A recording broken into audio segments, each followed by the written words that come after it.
జనరల్గా public awareness చాలా తక్కువ. ఇన్సూరెన్స్ కట్టాలి, చెయ్యాలి. ఇక్కడ నేనే ఉన్నాను. నాకు ఒక డాక్టర్ గారు చెప్పిన సలహా మేరకు మా వైఫ్కి ఒక 10 years తర్వాతే ఆపరేషన్ పడుద్ది, ఆ టైంలో నువ్వు రీచ్ అవ్వలేవు మోహన్, ఇప్పుడే నువ్వు కట్టుకుంటే బెటర్ అని చెప్పేసి నాకు తెలిసిన ఒక డాక్టర్ గారు చెప్పడం వల్ల నేను స్టార్ట్ చేశాను. అట్లా చాలామంది చెప్పినా సరే, నా ఫ్రెండ్స్కి నేను చెప్తున్నా సరే, రీచ్ అవ్వగలిగే కెపాసిటీ ఉండి కూడా ఎందుకులో ఇన్సూరెన్స్ అనే నెగ్లిజెన్స్ ఎక్కువ ఉంటుంది చదువుకున్న వాళ్ళలో కూడా.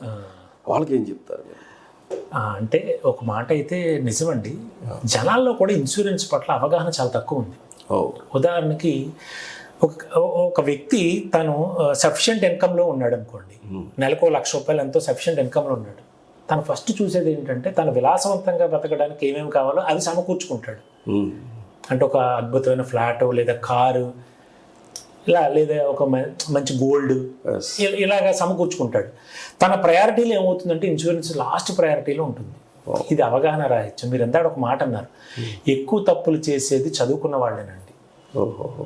వాళ్ళు ఏంటంటే అంత అవసరం ఏముంది అని అనుకుంటారు ఇన్సూరెన్స్. కానీ తర్వాత ఏమవుతుందంటే జరిగిన ఏదైనా నష్టం జరిగితే ఎవరో ఒకళ్ళు వెంటనే అడిగేది ఏంటంటే ఇన్సూరెన్స్ ఉందా అని అడుగుతారు. అప్పుడు వీళ్ళు కళ్ళు తెరుస్తారు. అప్పుడు కళ్ళు తెరిచి ఉపయోగం లేదు. సో దీని మీద కూడా కంపెనీస్ అవేర్నెస్ క్యారెక్టర్ అంటే అవగాహన సదస్సులు విపరీతంగా జరగాల్సిన అవసరం ఉందండి. ఆ అవేర్నెస్లో కూడా మా ఫ్రెండ్కి రీసెంట్గా ఆరోగ్యశ్రీ ఉంది, అతనికి స్టంట్స్ 2 స్టంట్లు వేయాల్సి వచ్చింది. నేను అప్పుడు తెలిసింది నాకు ఈ స్టంట్స్లో కూడా వేరియేషన్స్ ఉంటాయి. ఆరోగ్యశ్రీ 800 ఎంతో చాలా తక్కువ ఖరీదు స్టంట్ వేస్తారు.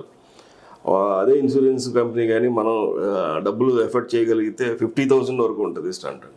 ఆ క్వాలిటీ వేరియేషన్స్ చాలా ఉంటున్నాయి.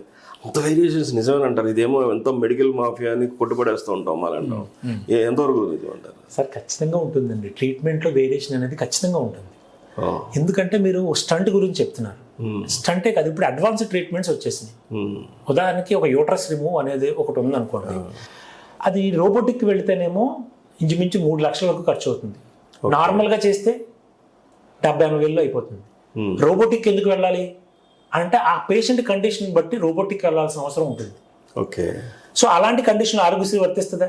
రోబోటిక్ లాంటివి చేస్తుందా? చేయదు. ఇన్సూరెన్స్ ఒప్పుకుంటుందా? ఖచ్చితంగా ఇన్సూరెన్స్లో ఉంటుంది. సో ఆరోగ్యశ్రీ ఏం చేస్తుంది అంటే బేసిక్ ట్రీట్మెంట్ ఏదైతే ఉందో ఆ దానికి మాత్రమే ఎలిజిబిలిటీ ఆరోగ్యశ్రీ. ఓకే. ఒక గవర్నమెంట్ ఒక హాస్పిటల్ని ఆరోగ్యశ్రీ పరిధిలోకి తీసుకురావాలి అని అంటే రేట్ కార్డు ఉంటుంది సార్. ఆ రేట్ కార్డులో ఏ ట్రీట్మెంట్కి మీరు ఎంత కాస్ట్ చేస్తారో ఆ రేట్ కార్డు ఉంటుంది. అది టైఅప్ అవుతుంది. ఆ టైఅప్ని బేస్ చేసుకుని ఆ ట్రీట్మెంట్ జరుగుతుంది.